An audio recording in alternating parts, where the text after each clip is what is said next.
বিসমিল্লাহির রহমানির রহিম। সম্মানিত মুসলিম তাওহীদি জনতা, মানুষকে কবর রাখার পরে দুইজন ফেরেশতা কবরে আসেন। দুইজন ফেরেশতা কবরে আসার পরে ওই মুর্দাকে বসান।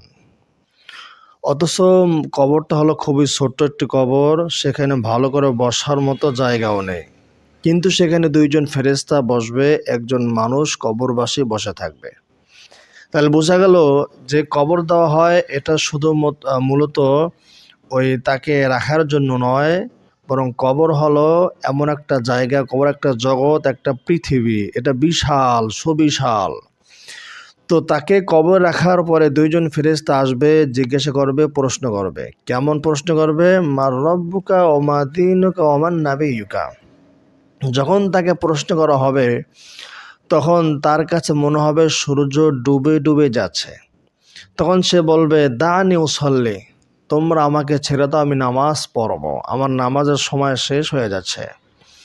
তখন ফেরেশতা দুইজন বুঝে ফেলবে এই কবরবাসী সে নেককার পরহেজগার ছিল, সে নামাজে ছিল, এই জন্য সে নামাজ পড়তে চাইতেছে। তখন ফেরেশতা দুইজন বলবে, তোমার নামাজ পড়ার দরকার নেই, এটা পৃথিবী নয়, এটা হলো কবর জগৎ, তোমাকে নামাজ পড়তে হবে না, তোমাকে 3টে প্রশ্নের জবাব দিলেই হবে। তখন সে বলবে, আমার রব হলো রব্বি আল্লাহ, আমার প্রভু হলেন আল্লাহ সুবহানাহু ওয়া তাআলা, এবং আমার ধর্ম হলো দ্বীন-ই ইসলাম, আমার ধর্ম হলো ইসলাম ধর্ম। এবং ফেরেশতারা নবী করিম সাল্লাল্লাহু আলাইহি ওয়াসাল্লামের দিকে ইশারা করে জিজ্ঞাসা করবে, তাকে চেনেন? তাকে তোমাদের মাঝে নবী করে, রসুল করে পাঠানো হয়েছিল? তখন সে বলবে, হ্যাঁ, তিনি তো আমাদের রসুল সাল্লাল্লাহু আলাইহি ওয়াসাল্লাম, তিনি আল্লাহ পাকের রসুল, তার উপরে কোরআন নাজিল হয়েছে। এভাবে ফেরেশতারা 3টে প্রশ্ন করবে, 3টে প্রশ্নের জবাব সে দিয়ে দিতে পারবে। ইসলাম ধর্ম আমাদেরকে শিক্ষা দেয় কবরে যে 3টে প্রশ্ন করা হবে, সেই 3 প্রশ্ন কিন্তু আমাদেরকে দুনিয়াতে জানাই দেওয়া হয়েছে কবরে কি কি প্রশ্ন করা হবে।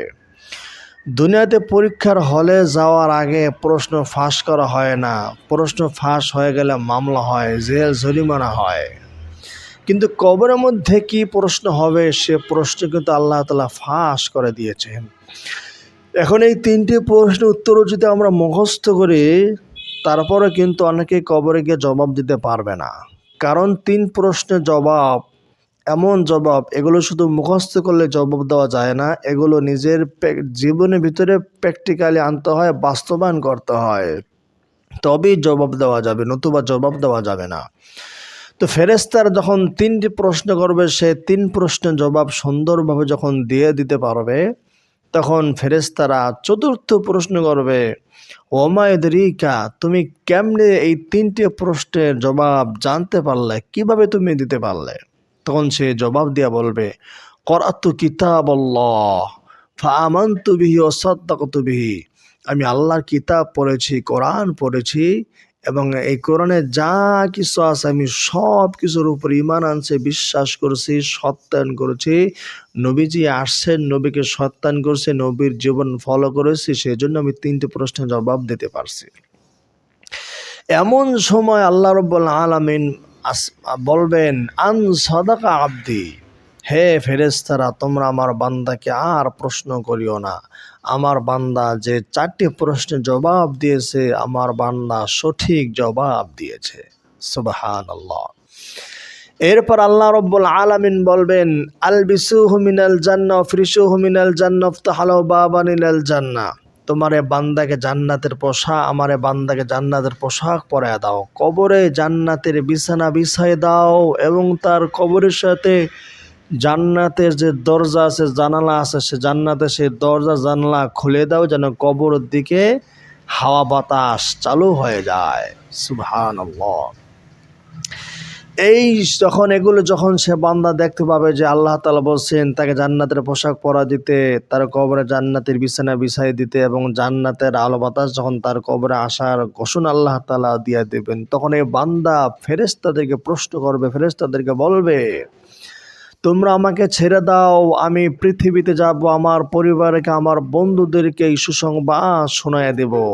আল্লাহ তাআলা আমাকে জান্নাত দিছেন, জাহান্নাম থেকে মুক্তি দান করছেন, এই খবর আমার ফ্যামিলিকে, আমার পরিবারকে, আমার আত্মীয় স্বজনকে, আমার পৃথিবীবাসীকে জানায়া দেব। তখন ফেরেশতারা বলবে, না না, তোমাকে আর পৃথিবীতে পাঠানো হবে না। আল্লাহ রব্বুল আলামিন এই বান্দাকে কবরের মধ্যে রেখে দিবেন। তখন এই বান্দা বলবে, হে আল্লাহ, আকিমিস সাআ, কিয়ামত কায়েম করিয়ে দাও। আমি কবরে ঘুমাবো ঠিক আছে, কিন্তু জান্নাতের পরিপূর্ণ নাজ নিয়ামত কবরে তো আমি পাবো না। সুতরাং কিয়ামত কায়েম করে দাও, আমি জান্নাতের মেহমান হয়ে যাব। ফেরেশতারা তখন বলবে, নাম কানাউমিল আরুসিল্লাযী লা ইউকিযুহু ইল্লা আহাব ইলাইহি আহলু। ফেরেশতারা বলবেন, তুমি ঘুমিয়ে যাও, নববধূর মতো আজকে রাত্রে তুমি ঘুমিয়ে যাও। তখন এই বান্দা আরামের ঘুমে ঘুমিয়ে যাবে। তার গায়ে জান্নাতের সুন্দর পোশাক, তার কবরে হবে জান্নাতের সুন্দর বিছানা বিছানো হবে। জান্নাতের বিছানা নরম মোলায়েম সুন্দর হবে, সফট হবে। জান্নাতের পোশাক যেমন হওয়া দরকার তেমন হবে। জান্নাতের আলো বাতাস তার কবরে আসবে, হাওয়া বাতাস আসবে, সুগন্ধি বাতাস আসবে। ওই বাতাস সুগন্ধি দেখে তার সুন্দর ঘুম চলে আসবে। ঘুমাতে ঘুমাতে হঠাৎ একদিন কিয়ামত কায়েম হয়ে যাবে। সবাই যখন সিংহায়, ইসরাফিল আলাইহিস সালাম যখন সিংহায় ফু দিবেন, সিংহায় ফু দেওয়ার দুইটা ফু দিবেন। প্রথম ফু দেওয়ার সময় এই পৃথিবীর যত ভবন ঘর বাড়ি আছে সব তুলার মতো উড়বে, পাহাড়গুলো তুলার মতো উড়বে। দ্বিতীয় সিংহায় যখন ফু দেবেন তখন কবরের মধ্যে যত মানুষ আছে সব মানুষ কিয়ামতের ময়দানে তার গায়ের ধুলাবালি মাটি ঝাড়তে ঝাড়তে জিন্দা হয়ে কবরের থেকে উঠে কিয়ামতের ময়দানের দিকে দৌড় দিবে। এই কবরবাসী কিয়ামতের ময়দানে হাজির হবে। সে আফসোস করে বলবে, মাম বাআসানা মিন মারকাদিনা হাযা, আমারে আরামের ঘুম থেকে কে জাগ্রত করলো? এত সুন্দর ঘুম দিয়েছিলাম, ঘুমটা কে ভেঙে দিল? তখন ফেরেশতারা জবাব দিয়ে বলবে, আল্লাহ পাকের পক্ষ থেকে, এটা হলো সেই দিন যেই দিনের ওয়াদা তোমার রহমান প্রভু করেছিলেন, কিয়ামতের দিনের ওয়াদা। আজকে কিয়ামত কায়েম হয়ে যাচ্ছে, কিয়ামতের ময়দানে উঠে যাবে।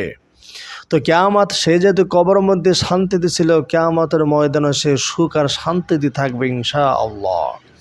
নবী করিম সাল্লাল্লাহু আলাইহি ওয়াসাল্লাম বলছেন, যারা পাপিষ্ঠ হবে, যারা পাপী হবে, তাদেরকে যখন প্রশ্ন করা হবে, মার রব্বুকা, তোমার রবকে, তোমার ধর্মকে, তোমার নবীকে, তখন সে একটাই জবাব দিবে, লা আদরি লা আদরি লা আদরি, আমি জানি না। সে কোনো কিছু জানবে না, কারণ সে দুনিয়ায় থাকার সময় আল্লাহকে স্মরণ করে না, ইসলামকে ফলো করে নাই, নবীকে স্মরণ করে নাই। এই জন্য সে কবর গিয়াও ইসলামের কথা, আল্লাহ পাকের কথা, নবীর কথা বলতে পারবে না। যখন সে বলতে পারবে না তখন আল্লাহ রব্বুল আলামিন বলবেন, তোমরা এই বান্দার গায়ে জাহান্নামের পোশাক পরাইয়া দাও, তার কবরে জাহান্নামের বিছানা বিছাইয়া দাও, এবং জাহান্নামের দরজা, জাহান্নামের জানালা তার কবরের দিকে ফিট করিয়ে দাও। এরপরে সে বান্দা জাহান্নামের উত্তপ্ত আগুনে জ্বলতে থাকবে। জাহান্নামের আগুনের পোশাক তার গায়ে পরানো হবে, জাহান্নামের আগুনের বিছানা তার কবরে বিছাইয়া দেওয়া হবে। আল্লাহ সুবহানাহু ওয়া তাআলা বলেন, লাহুম মিন জাহান্নাম মিহাদু ওয়া মিন ফাওকিহিম গাওয়াশ, জাহান্নামের বিছানা হবে আগুনের, জাহান্নামের ছাদ হবে আগুনের, জাহান্নামের দেয়াল হবে আগুনের, জাহান্নামের সব কিছু হবে আগুনের। ওই ব্যক্তির মাথায় গরম পানি ঢালা হবে, সে পানি খাইতে চাইবে, গরম পানি খেয়ে তার নাড়ি বুড়ি সব কিছু বের হয়ে যাইবে।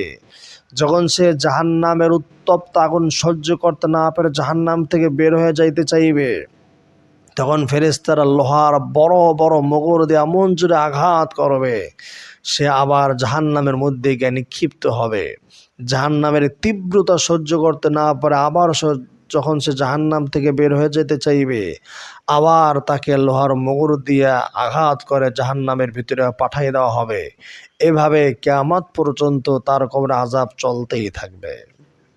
এই যে কবরে আযাব হবে, কবরে কাহারো জান্নাতের বাগান হবে, এই আযাব থেকে বাঁচতে হলে একটা আমল করতে হবে। রাসূল সাল্লাল্লাহু আলাইহি ওয়াসাল্লাম বলেন, ইন্না সূরাতাম মিনাল কুরআনি 30 আয়া, নিশ্চয়ই কোরআনে 30 আয়াত বিশিষ্ট একটি সূরা রয়েছে। এই সূরা যে পড়বে, নবী করিম সাল্লাল্লাহু আলাইহি ওয়াসাল্লাম বলছেন এই সূরা তাকে সুপারিশ করে জান্নাতের মেহমান বানায় দেবে। সেই সূরা হলো সূরাতুল মুলক, তাবারাকাল্লাযী বিয়াদিল মুলক, এই সূরাটি। আর এক হাদিসের ভিতরে এসেছে যারা সূরাতুল মুলক তেলাওয়াত করবে, এই সূরা কিয়ামতের দিনে বান্দার পক্ষে আল্লাহ তাআলার সাথে তর্ক করবে। এই সূরা বলবে, আল্লাহ তোমার এই বান্দা রাত্রে আমাকে তেলাওয়াত করেছে, আমাকে তেলাওয়াত না করে সে ঘুমায় নাই, সুতরাং তুমি তোমার এই বান্দাকে মাফ করতে হবে। আল্লাহ তাআলা তখন এই কোরআনে সুপারিশ পেয়ে বান্দাকে মাফ করবেন। নবী করিম সাল্লাল্লাহু আলাইহি ওয়াসাল্লাম বলছেন কোরআনের সুপারিশের মতো কাহারও সুপারিশ এত শক্ত হবে না। কোনো আলেমের সুপারিশ, কোনো বুজুর্গের, কোনো পীর মাশায়েখের সুপারিশ, কোনো সাহাবী ওলি আউলিয়ার এবং কোনো নবীর সুপারিশও কোরআনের সুপারিশের মতো এত শক্ত হবে না। কারণ হলো কোরআন আল্লাহ পাকের গায়রে মাখলুক, কোরআন আল্লাহ পাকের সৃষ্টি নয়, কোরআন আল্লাহ পাকের কালাম। কোরআনের শুরু নাই, কোরআনের শেষ নাই। আল্লাহ যেমন শুরু নাই, আল্লাহ যেমন শেষ নাই। আল্লাহ যেমন সৃষ্টি নয়, আল্লাহকে যেমন কেউ সৃষ্টি করে না, এই কোরআনও সৃষ্টি নয়। কোরআন হলো আল্লাহ পাকের কথা। মানুষ যতদিন জিন্দা থাকে তার জবান থেকে ততদিন কথা বের হয়। তো আল্লাহ তাআলা যেমন জিন্দা, আল্লাহ তাআলা যেমন শুরু নাই শেষ নাই, এই কোরআন হলো আল্লাহ পাকের কথা। কোরআনের শেষ নাই, কোরআনের শুরু নাই। কোরআন সারা জীবন আছে থাকবে। এই কোরআন যার জন্য সুপারিশ করবে তার জন্য জান্নাত নিশ্চিত হয়ে যাবে। রাসূল সাল্লাল্লাহু আলাইহি ওয়াসাল্লাম এক হাদিসের ভিতরে বলছেন যে, এক হাদিসের ভিতরে এসেছে একজন সাহাবী তাঁবু টানাইবেন মরুভূমির ভিতরে, হঠাৎ তিনি মাটির নিচ থেকে সূরা মুলকের তেলাওয়াত শুনতে পেলেন। আশ্চর্য হয়ে গেলেন, মাটির নিচ থেকে সূরা তেলাওয়াত শোনা যাচ্ছে। তখন তিনি এই ঘটনাকে নবী করিম সাল্লাল্লাহু আলাইহি সাল্লামকে জানালেন। নবী করিম সাল্লাল্লাহু আলাইহি ওয়াসাল্লাম বললেন, এই সূরা হলো আল মানিআ আল মুনজিয়া, এই সূরাতুল মুলক এটি জাহান্নামের আগুন আসতে বাধা দেয়, জাহান্নামের আগুনকে নিষেধ করে। এই সূরা যে পড়ে তাকে জাহান্নামের আগুন থেকে মুক্তি দান করে। সুতরাং কবরের আযাব থেকে বাঁচতে হলে, কবরের শাস্তি থেকে বাঁচতে হলে, জাহান্নামের শাস্তি থেকে বাঁচতে হলে এই সূরা মুলকের তেলাওয়াতের কথা নবী করিম সাল্লাল্লাহু আলাইহি সাল্লাম একাধিকবার বলে গেছেন। আম্মা জান আয়েশা সিদ্দিকা রাদিয়াল্লাহু তাআলা আনহা বলছেন, নবী করিম সাল্লাল্লাহু আলাইহি সাল্লাম জানায়া দিয়েছেন, নবী করিম সাল্লাল্লাহু আলাইহি সাল্লাম সূরা মুলক রাতের বেলায় তেলাওয়াত না করে ঘুমাতে যেতেন না। এজন্য আমরা সূরাতুল মুলক রাত্রে তেলাওয়াত করব, তারপর ঘুমাবো। এশার নামাজের পর সূরা মুলক তেলাওয়াত করতে হবে। এশার নামাজ যেখানে পড়বেন যে মজলিসে, সে মজলিসে সূরা তেলাওয়াত করবেন, তারপর সেখান থেকে উঠবেন। সূরা মুলক তেলাওয়াত করে তারপর উঠবেন। যদি কোনো কাজের ব্যস্ততা থাকে তখন কাজ করবেন, কিন্তু এই সূরা পড়তে হবে। সূরা পড়া ছাড়া ঘুমানো যাবে না। এক হাদিসে এসেছে রাসূল সাল্লাল্লাহু আলাইহি সাল্লাম বলেন, কেউ যদি এশার নামাজ জামাতের সাথে আদায় করে তাহলে সে অর্ধেক রাত্র ইবাদত করা সমান সওয়াব পায়, এবং কেউ যদি ফজরের নামাজ জামাতের সাথে আদায় করে তাহলে সে বাকি অর্ধেক রাত্র ইবাদত করা সমান সওয়াব পায়। তার মানে এশা এবং ফজর এই দুই ওয়াক্ত নামাজ কেউ যদি জামাতের সাথে আদায় করতে পারে তাহলে আল্লাহ তাআলা তার আমলনামায় সারা রাত্র ইবাদত করার সমান সওয়াব দান করেন। এই সূরা মুলকের তেলাওয়াত যদি কেউ কোনো ব্যক্তি করে, যখন তাকে কবরে রাখা হবে, যদি আযাব ডান দিক থেকে আসে তাহলে একজন যুবক ওই আযাবকে ডান দিক থেকে ফিরাই দিবে। যদি আযাব বাম দিক থেকে আসে তাহলে একজন যুবক আযাবকে বাম দিক থেকে ফিরাই দিবে। কবরের মধ্যে যে দিক থেকে আযাব আসবে সেদিক থেকেই ওই বান্দা, ওই যুবক আযাবকে ফিরাইয়া দেবে। কবরবাসী বিচলিত হয়ে যাবে, অবাক হয়ে যাবে, আমার কবরে মানুষটা কোথা থেকে আসলো? কবরে তো কোনো মানুষ যেতে পারে না, সে কিভাবে আসলো? আমি তো তাকে চিনি না। তখন এই কবরবাসী তাকে জিজ্ঞাসা করবে, ভাই তোমার পরিচয় কি? আমার এই বিপদের সময় তুমি আবার কবরে আমার কাছে এসে তুমি আযাব থেকে আমাকে বাঁচায় দিলে, রক্ষা করলা। তখন সে যুবক বলবে, আমি হলাম তোমার সেই সূরা, সেই সূরাতুল মুলুক, যেই সূরাতুল মুলুক তুমি আজীবন তেলাওয়াত করে এসেছো। তুমি দুনিয়াতে আমাকে ভুলো নাই, তোমার বিপদের সময় কবরও আমি তোমাকে ভুলতে চাই না, আমি তোমার সাহায্যের জন্য চলে এসেছি। এই হলো সূরাতুল মুলক। এই সূরা মুলক তেলাওয়াত করব। আর এক হাদিসে এসেছে রাসূল সাল্লাল্লাহু আলাইহি সাল্লাম আল্লাহ পাকের কাছে এইভাবে দোয়া করতেন, আল্লাহুম্মা ইন্নী আউযু বিকা মিন আযাবিল কবরি। হে আল্লাহ, আপনার কাছে আমি কবর আযাব থেকে পানাহ চাই, কবর আযাব থেকে মুক্তি চাই। রাসূল সাল্লাল্লাহু আলাইহি সাল্লাম কবর আযাব থেকে পানাহ চাইতেন, মুক্তি চাইতেন। নবী করিম সাল্লাল্লাহু আলাইহি ওয়াসাল্লাম এক হাদিসের ভিতরে বলছেন, আল্লাহ পাকের জিকির সবচাইতে বেশি মানুষকে কবর আযাব থেকে বাঁচাইয়া দেবে। যে যত বেশি আল্লাহ পাকের জিকির করবে, আল্লাহ তাআলা তাকে তত বেশি কবর আযাব থেকে বাঁচাবেন, হেফাজত করবেন। আর এক হাদিসের ভিতরে এসেছে রাসূল সাল্লাল্লাহু আলাইহি সাল্লাম বলছেন, যে ব্যক্তি সকালে এবং বিকালে 7 বার এই দোয়া পড়বে, আল্লাহুম্মা আজরিনি মিনান নার, আল্লাহ তাআলা ব্যক্তিকে জাহান্নামের আযাব থেকে রক্ষা করবেন, জাহান্নামের আগুন থেকে বাঁচাইয়া দেবেন। আল্লাহুম্মা আজরিনি মিনান নার। আর এক হাদিসে এসেছে রাসূল সাল্লাল্লাহু আলাইহি ওয়াসাল্লাম বলেছেন, যে ব্যক্তি 5 ওয়াক্ত নামাজের পর আয়াতুল কুরসি তেলাওয়াত করবে, আল্লাহু লা ইলাহা ইল্লা হুয়াল হাইয়ুল কাইয়্যুম লা তাখুযুহু সিনাতুন ওয়ালা নাওম লাহু মা ফিস সামাওয়াতি ওয়া মা ফিল আরদ মান যাল্লাযী ইয়াশফা'ু 'ইনদাহু ইল্লা বিইذনিহি ইয়া'লামু মা বাইনা আইদিহিম ওয়া মা খালফাহুম ওয়া লা ইউহীতুনা বিশাইইন মিন 'ইলমিহি ইল্লা বিমা শা'a ওয়াসি'a কুরসিয়্যুহুস সামাওয়াতি ওয়াল আরদ ওয়া লা ইয়াউদুহু হিফযুহুমা ওয়া হুয়াল 'আলিয়্যুল 'আযীম। এই সূরা যে 5 ওয়াক্ত নামাজের পর মাত্র একবার তেলাওয়াত করবে, নবীজি বলেন ওই ব্যক্তির জান্নাতে যেতে শুধুমাত্র মৃত্যুটাই বাধা হয়ে দাঁড়াবে। সুবহানাল্লাহ। তার মানে কেউ যদি শুধুমাত্র আয়াতুল কুরসি 5 ওয়াক্ত নামাজের পর পড়ে, তাহলে সে জান্নাতে যেতে পারবে, জান্নাতে তাকে এক ফোঁটাও আযাব ভোগ করতে হবে না। তাই প্রিয় ভাই এবং বোনেরা, আসুন আমরা এই সূরা মুলক তেলাওয়াত করি, আয়াতুল কুরসি তেলাওয়াত করি এবং বিভিন্ন দোয়া তেলাওয়াত করে, যেগুলো রাসূল সাল্লাল্লাহু আলাইহি ওয়াসাল্লাম আমাদেরকে আমল করতে বলেছেন। তবে আমরা কবর আযাব থেকে নাজাত পাবো, মুক্তি পাবো ইনশাআল্লাহুল আজিজ।